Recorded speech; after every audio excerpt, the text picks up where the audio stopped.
বিসমিল্লাহির রহমানির রহিম। আসসালামু আলাইকুম প্রিয় দর্শক, আজকে আমি সুলতানা আপনাদের সামনে নিয়ে হাজির হলাম কাচকি মাছের ভুনা ভর্তা রেসিপি। আশা করি ইনশাআল্লাহ ভালো লাগবে।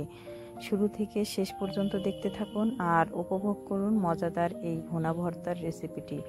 এখানে আমি কাচকি মাছের ভুনা ভর্তা তৈরি করার জন্য কাচকি মাছের শুটকি নিয়েছি, পরিষ্কার করে ধুয়ে নিয়েছি, আর নিয়েছি কাঁচামরিচ, কয়েকটা কাঁচামরিচ নিয়েছি। এখন এগুলো পাটায় একটু বেটে নিব। আপনারা চাইলে ব্লেন্ডারে ব্লেন্ড করে নিতে পারেন। আপনারা হয়তোবা ভাবছেন কাঁচা শুটকি মাছ কিভাবে বেটে নেয়। সত্যি এইভাবে এই ভুনা ভর্তাটা তৈরি করলে খুব ভালো লাগে খেতে। আশা করি ইনশাল্লাহ আপনারা একবার ট্রাই করে দেখবেন। এখানে পাটায় বেটে নিচ্ছি, আপনারা চাইলে ব্লেন্ডারে ব্লেন্ড করে নিতে পারেন। তো যাই হোক, বেটে নেওয়া কিন্তু হয়ে গেছে। আরেকটা চাইলে আপনারা বাটা দিতে পারেন। তো আমি এইভাবে তুলে নেব।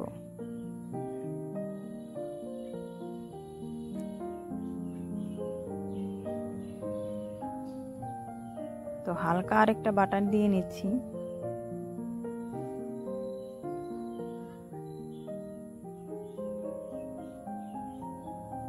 অনেক সময় দেখা গেছে শুটকি মাছের ভর্তায় কিন্তু অনেকটা এইরকমই কালার হয়। তো যাই হোক, এখন ভুনা ভর্তা তৈরি করার পালা। এই কাচকি মাছের শুটকি ভুনা ভর্তা তৈরি করার জন্য দিয়ে দিলাম প্রথমে কড়াইয়ে সরিষার তেল, তারপর পেঁয়াজ রসুন কুচি। এখানে আপনারা রসুনের পেস্টটা চাইলে বেটে দিতে পারেন, আবার কুচি করেও দিতে পারেন।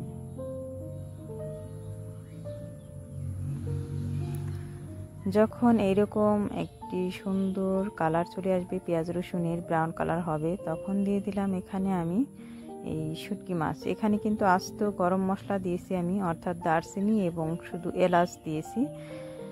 আর বেটে নেওয়া এই কাচকি শুটকি মাছ দিয়ে দিলাম, দিয়ে একটু ভেজে নিচ্ছি। হালকা করে ভেজে নিতে হবে, তা না হলে কিন্তু এই কাচকি মাছের ভুনা ভর্তা রেসিপিটা ভালো লাগবে না। এখন দিচ্ছি পানি। এখানে 1 কাপ পানি দিচ্ছি, আর দিয়ে দিচ্ছি হলুদ গুঁড়া, মরিচ গুঁড়া দিচ্ছি, ভাজা জিরার গুঁড়া দিলাম,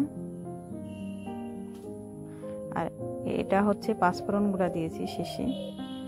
এখন দিলাম স্বাদ মতো লবণ, আর সামান্য আদার পেস্ট দিলাম। আপনারা যারা আদার পেস্ট পছন্দ করেন না শুটকি মাছের ভর্তায়, তারা বাদ দিতে পারেন। এখন কষিয়ে নিব, ভালো করে কষিয়ে নিতে হবে এই 1 কাপ পানি দিয়ে। নাড়াচাড়া করে এখন ঢাকনা দিয়ে ঢেকে রেখে আমি এই কাচকি মাছের ভুনা ভর্তা কষিয়ে নিচ্ছি। প্রথমে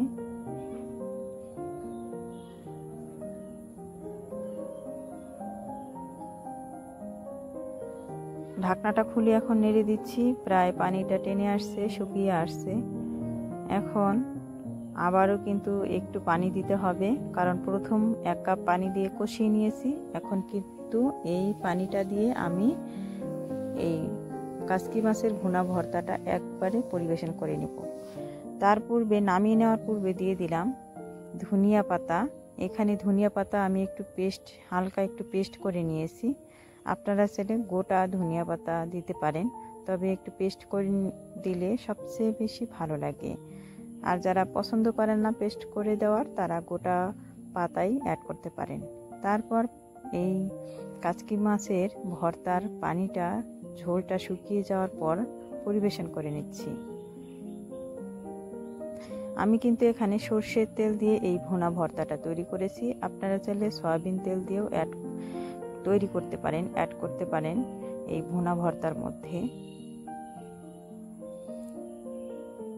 আর আপনারা যদি চান যে এই ভুনা ভর্তা তৈরি করার পর পরিবেশন করার পূর্বে আমরা সরষের তেল অ্যাড করে তারপর পরিবেশন করব, তবুও ভালো হয়।